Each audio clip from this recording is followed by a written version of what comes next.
ജിദ്ദയിലെ ഗാമൻ ഗ്രൂപ്പ് നടത്തിയ Indo Saudi ഇഫ്താർ സംഗമം ഇന്ത്യയും സൗദിയും തമ്മിലുള്ള ബന്ധം ഊട്ടിയുറപ്പിക്കുന്നതിനുള്ള വേദിയായി മാറി.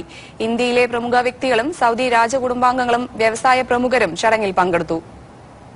ഇന്ത്യയും സൗദിയും തമ്മിലുള്ള നിലവിലുള്ള ബന്ധം വരും നാളുകളിൽ കൂടുതൽ ശക്തമാകുമെന്ന് ഗാമൻ group president Saud bin Musaad bin Abdul Aziz രാജകുമാരൻ പ്രസ്താവിച്ചു.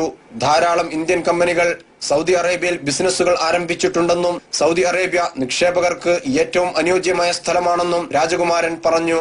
ഗാമൻ ഗ്രൂപ്പ് ജിസാൻ പ്രവിശ്യയിൽ ആരംഭിക്കുന്ന പുതിയ ഇൻഡസ്ട്രിയൽ സിറ്റിയിൽ മുതൽ മുടക്കാൻ ഇന്ത്യയിൽ നിന്നും വിവിധ കമ്പനികൾ തയ്യാറായതായും സൗദിയുടെ വ്യാവസായിക വളർച്ചയിൽ ഇന്ത്യയുടെ പങ്ക് അനിഷേധ്യമാണെന്നും ഗ്രൂപ്പ് ചെയർമാൻ ഷെയ്ഖ് മുഹമ്മദ് റഫീഖ് പറഞ്ഞു.